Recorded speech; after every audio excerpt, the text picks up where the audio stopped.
Hello students, welcome to the third part of government budget and the economy.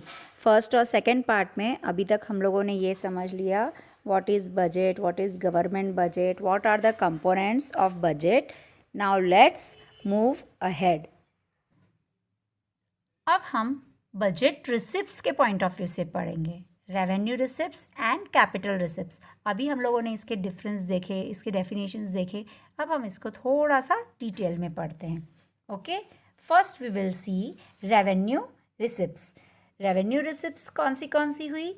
Tax revenue, non tax revenue, यानी government को जो receipts हो रही है which neither creates any liability nor reduction in the assets of the government.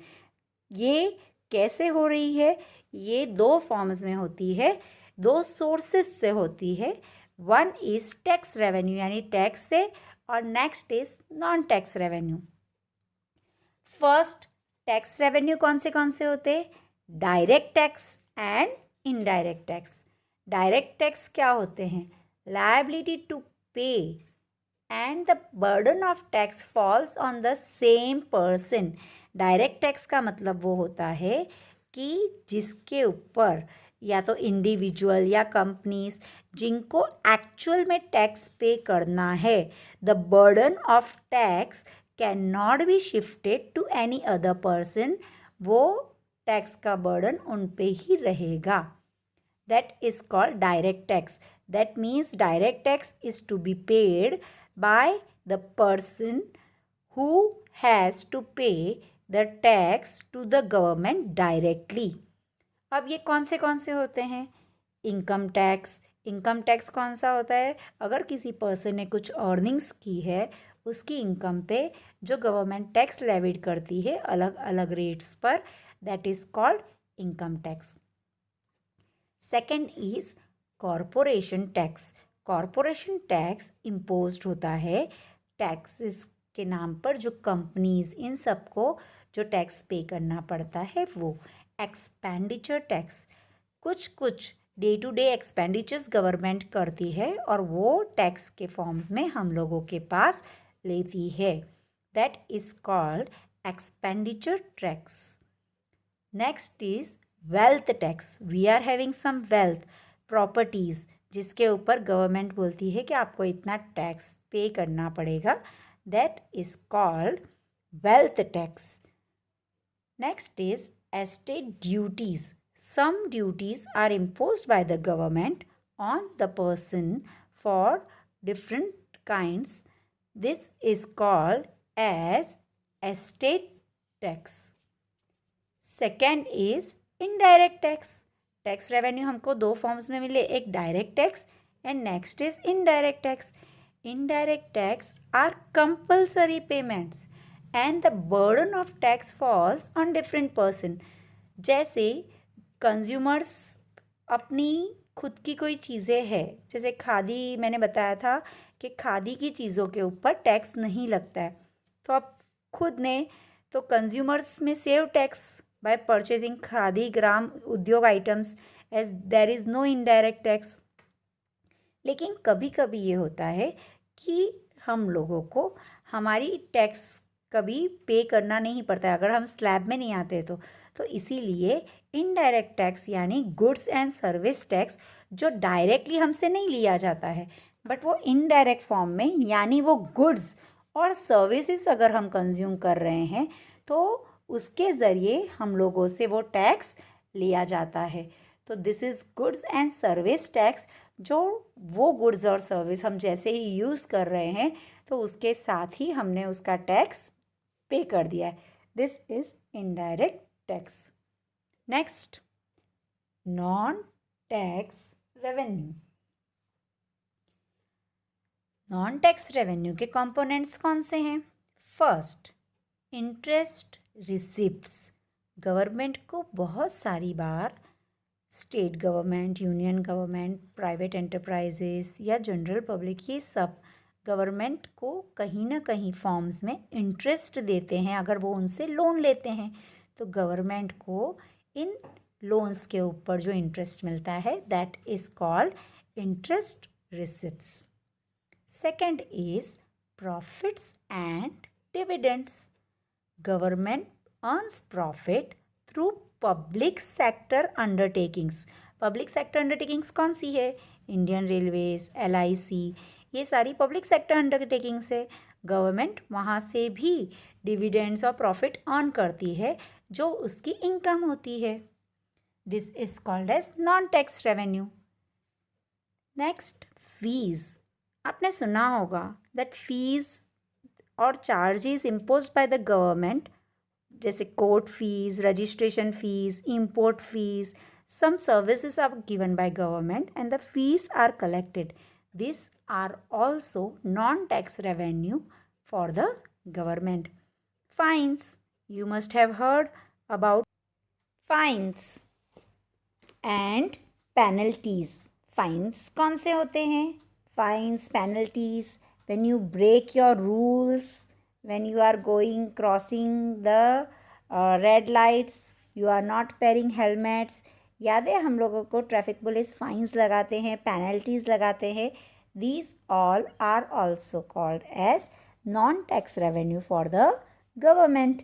ये government के लिए non tax revenue, ये कोई टैक्स नहीं है. हमने गलतियाँ की इसलिए हमको फाइन्स या पेनल्टीज भरनी पड़ रही है. Next is external grants. Gift या ग्रांट जो गवर्नमेंट को मिलती है बाहर से, राइट. जैसे कभी वॉर हो रहा है, फ्लड्स आ रहे हैं, तो some other countries are helping for revenue.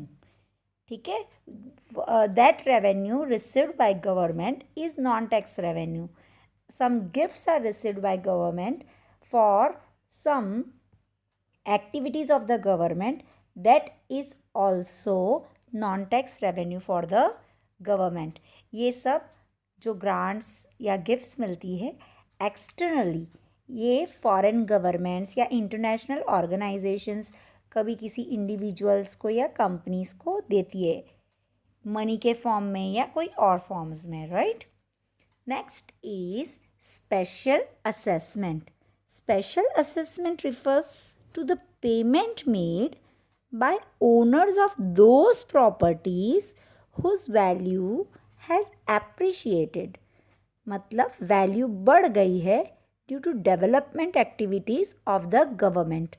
आप लोगों ने देखा होगा कहीं कोई एरियाज़ अचानक डेवलप हो जाते हैं, वहाँ पे मेट्रोज़ बन गए, मॉल्स बन गए.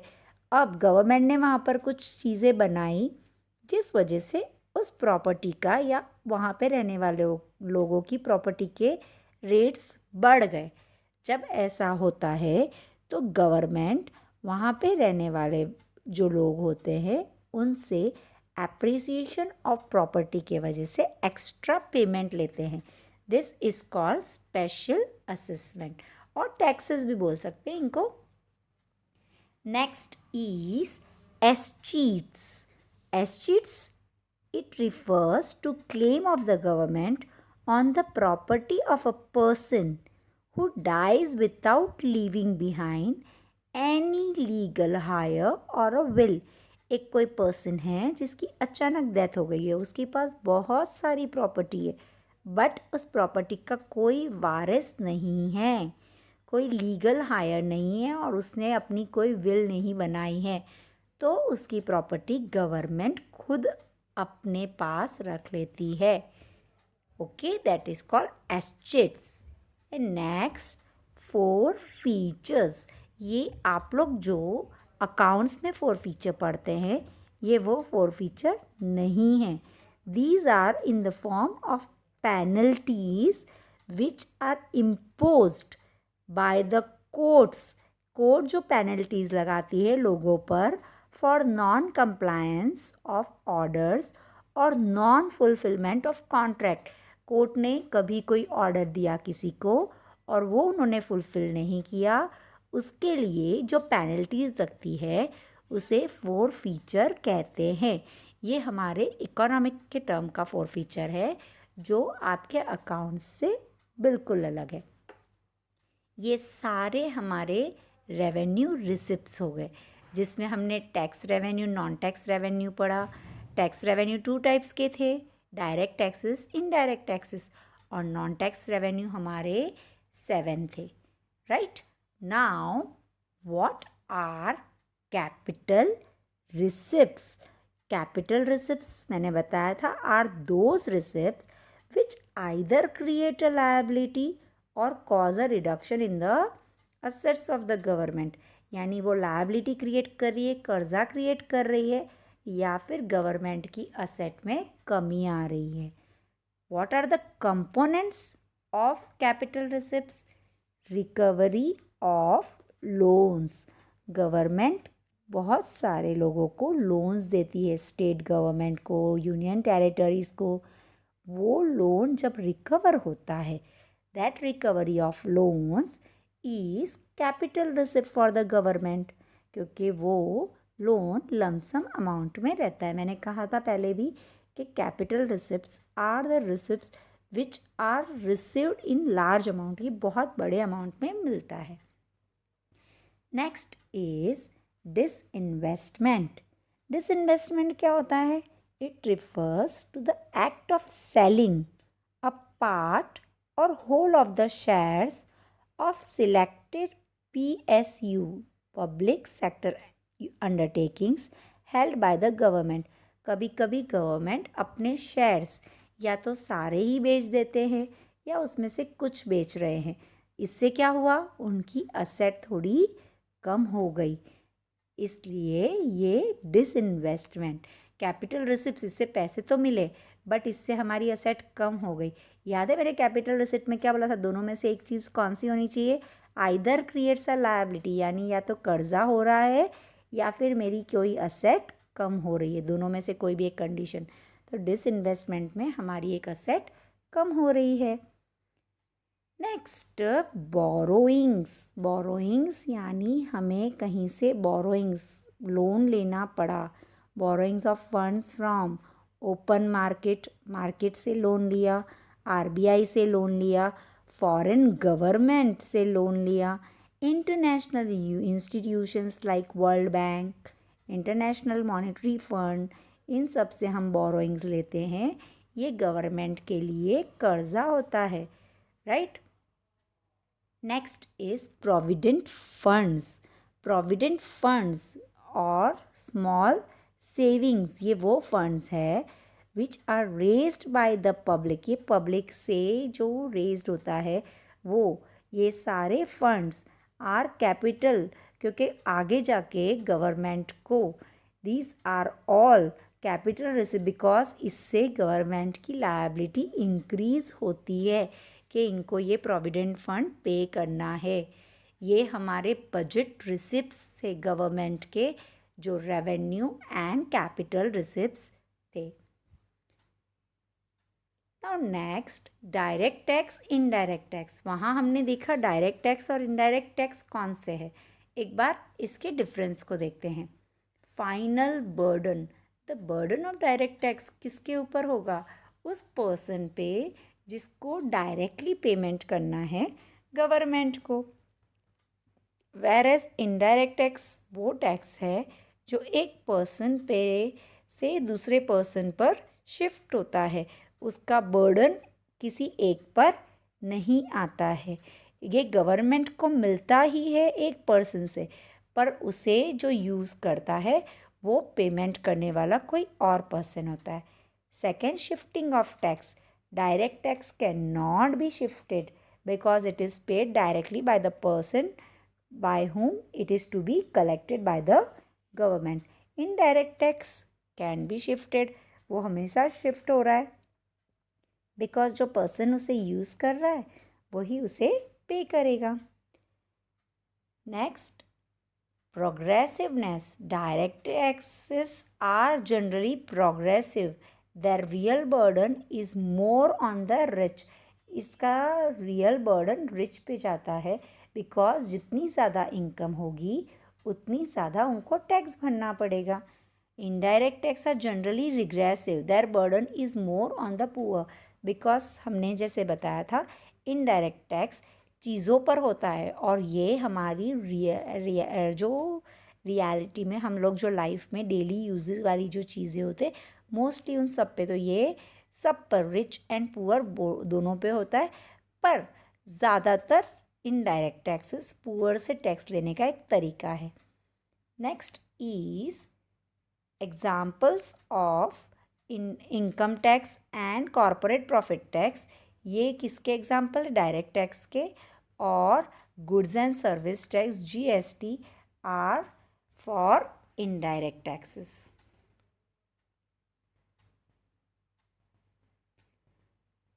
अब जैसे हमने रिसिप्ट्स देखे थे वैसे ही हम गवर्नमेंट बजट के एक्सपेंडिचर्स देखेंगे.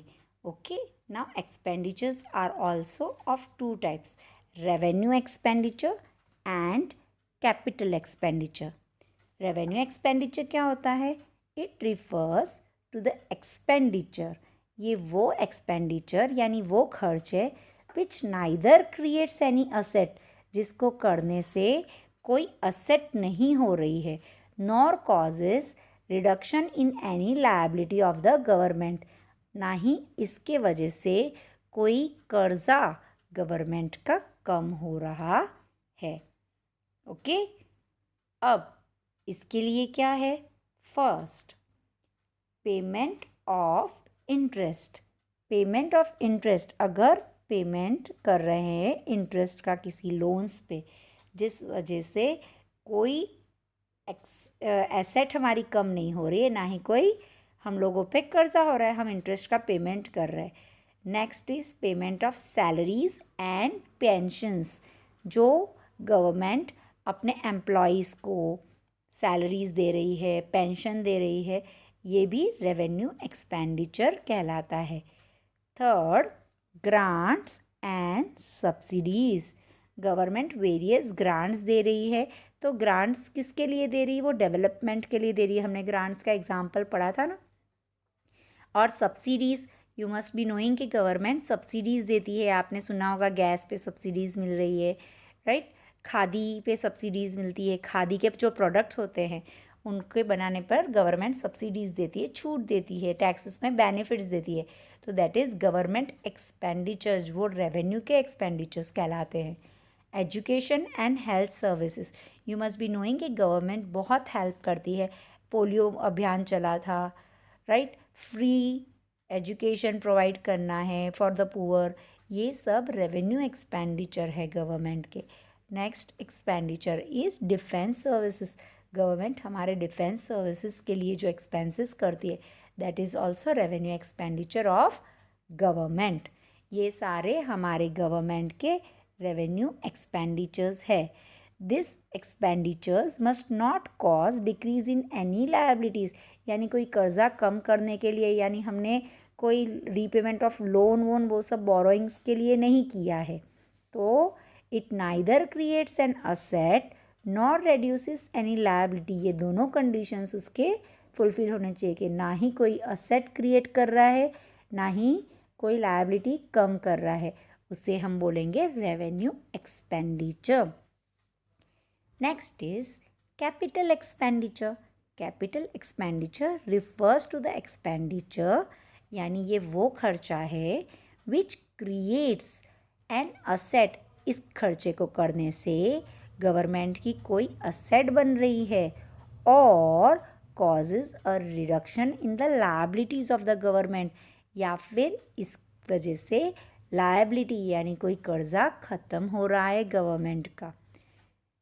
जैसे ये क्या हुआ? Construction of roads, bridges, buildings. अगर government construction of roads, bridges, buildings कर रही है तो ये बहुत बड़ा खर्चा है, इसमें बहुत पैसे लगते हैं. पर इससे गवर्नमेंट के लिए क्या बन रहा है? वो उनकी असेट्स बन रही है. ये रोड्स, ये ब्रिजेस, ये बिल्डिंग्स जो उन्होंने बनाई है, that is asset for the government. तो ये कैपिटल एक्सपेंडिचर तो हुआ है, बट इस वजह से हमारी असेट बनी है.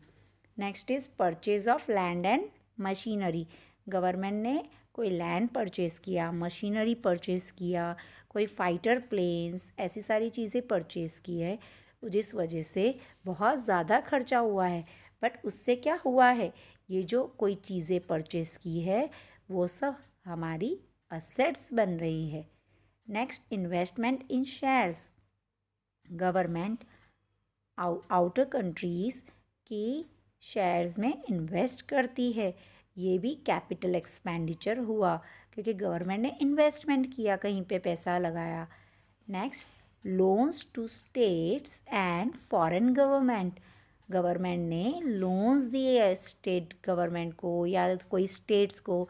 मध्य प्रदेश, आसाम, गुजरात, ये अलग अलग स्टेट्स अपने डेवलपमेंट के लिए गवर्नमेंट से लोन मांगते हैं। जब ये लोन गवर्नमेंट देती है दैट इज़ कैपिटल एक्सपेंडिचर। कभी कभी फॉरेन गवर्नमेंट को भी हम लोन्स देते हैं, that is all capital expenditure. Repayment of loans, हमने हमारे लिए हुए कर्जे वापस चुका दिए, तो इस वजह से हमारी लायबिलिटी कम हो गई। These all are capital expenditure. हमने गवर्नमेंट बजट के एक्सपेंडिचर्स 2 टाइप्स के डिस्कस किए, revenue expenditure and capital expenditure. Now what are the types of government budget? Government budget यानी गवर्नमेंट की रिसिप्ट्स एंड एक्सपेंडिचर में भी कभी कभी सरप्लस भी हो सकता है और डेफिसिट। क्या हमेशा ऐसे रहेगा क्या कि इक्वल जितने खर्चे हुए हैं उतनी की उतनी इनकम होगी? नहीं। तो types of government budget 3 types के होते हैं। एक बैलेंस्ड बजट मतलब estimated receipts are equal to the estimated government expenditure. उन्होंने ये सोचा कि इतने हमारे गवर्नमेंट एक्सपेंडिचर होने वाले हैं, उसके सामने इतनी की इतनी रिसिप्ट। जब ये दोनों इक्वल होते हैं उन्हें कहते हैं बैलेंस्ड बजट। अब बैलेंस्ड बजट के बाद दूसरा कौन सा है? Unbalanced budget. अनबैलेंस्ड बजट यानी दोनों इक्वल नहीं है। अनबैलेंस्ड बजट 2 टाइप्स के हैं, एक सरप्लस बजट एंड एक डेफिसिट बजट।